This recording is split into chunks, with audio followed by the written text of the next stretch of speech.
Al otro lado del mar, capítulo 3. Los preparativos para el viaje nos tomaron muchas semanas. No era cosa sencilla cruzar el Atlántico, desde luego. Ninguno de los dos había subido nunca a un barco. Nuestras navegaciones previas se reducían a un bote en el que a veces remábamos cuando se nos daba por pescar.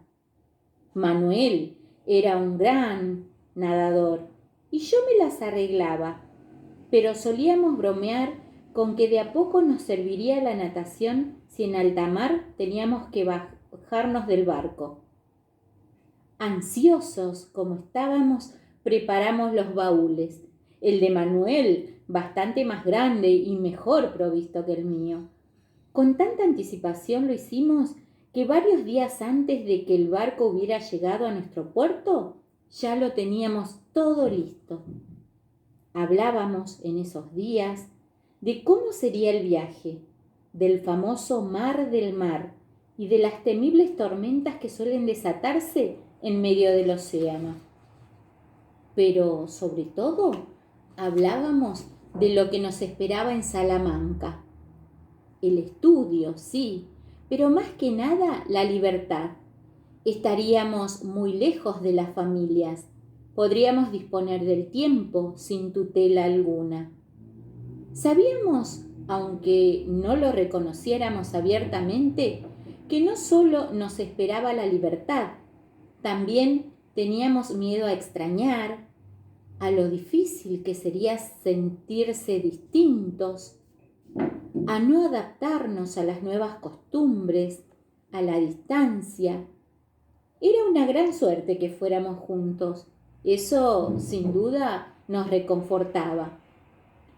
Todo llega, y al fin llegó el día de la partida. Hasta el puerto se acercaron a despedirnos los Belgrano en pleno, mas todos los López. Mi madre y la de Manuel lloraban sin ningún disimulo. Don Domingo, hombre acostumbrado a los viajes y a los desarraigos, se mostraba tranquilo y seguro. Tal vez por imitarlo, mi padre ocultaba su nerviosismo y hasta su tristeza. Sabía, claro, que la oportunidad que se me brindaba era imposible de rechazar, pero yo estaba seguro de que me extrañaría. Yo era el menor de sus hijos, y hoy, casi 80 años después, puedo decir sin vergüenza que siempre me sentí su preferido.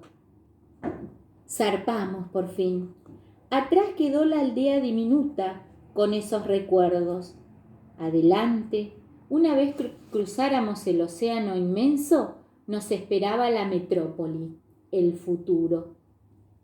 Hicimos una primera escala cercana, en Montevideo, pequeña ciudad que no conocíamos y nos resultó bastante parecida a la nuestra. Y una segunda, en Río de Janeiro, que sí nos sorprendió, sobre todo por su bellísima bahía. Después de la parada en el Brasil, no había más escalas. Había que arrancar el cruce del Atlántico. En alta mar nos fue bastante bien. Hacia el tercer día de viaje ya casi no nos mareábamos y no sufrimos más que una tormenta, aunque tan fuerte que en algún momento temí un naufragio. En medio de los zarandeos, Manuel se reía, se burlaba de mi cara pálida. Me daba ánimos, estaba seguro que llegaríamos. Nadie muere en la víspera, Francisco, me decía, tranquilo.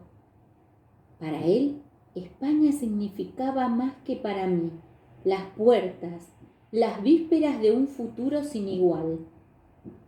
Tenía razón, por cierto, aunque todavía no sabíamos cuán diferente sería el mundo en poco tiempo y cuánto contribuiríamos apenas volviéramos para que el mundo realmente diera una vuelta completa sobre sí mismo.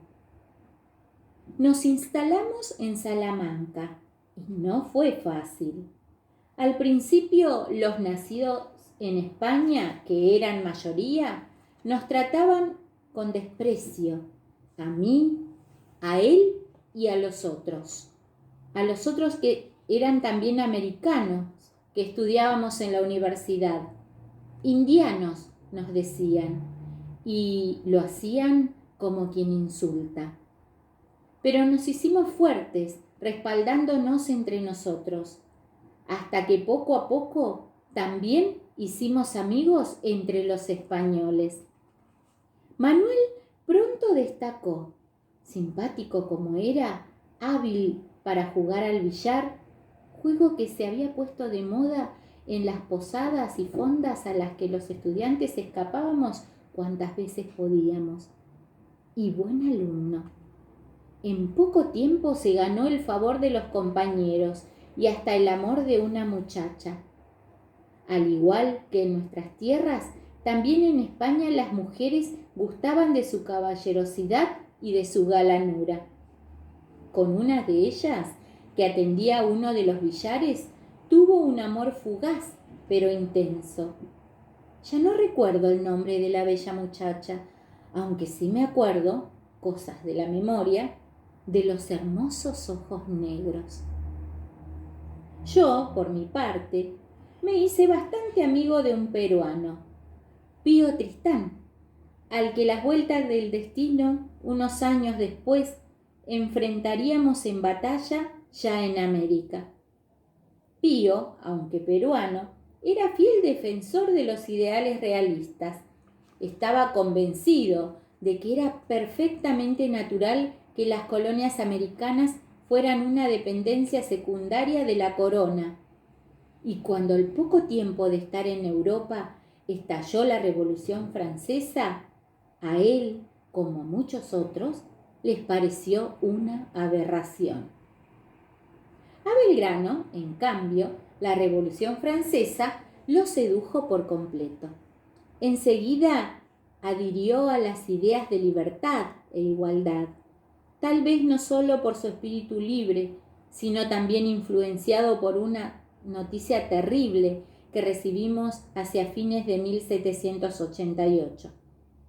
A don Domingo lo habían acusado de fraude, de complicidad con la quiebra del tesoro de la Real Audiencia de Buenos Aires, y sin que mediaran mayores pruebas ni un proceso cabal, el virrey le había confiscado los bienes y lo había recluido en prisión domiciliaria. Manuel quería volverse de inmediato, aún sin terminar los estudios, pero una carta de uno de sus hermanos lo tranquilizó. Padre, decía, palabras más o menos, él está tranquilo y confía en que, una vez recibido en España, abogues por su causa ante la corte. Sin duda, fue por eso que de ahí en más Manuel se aplicó tanto a los estudios que obtuvo su título de bachiller en leyes con medalla de oro. Y fue en esa época que nos distanciamos por primera vez.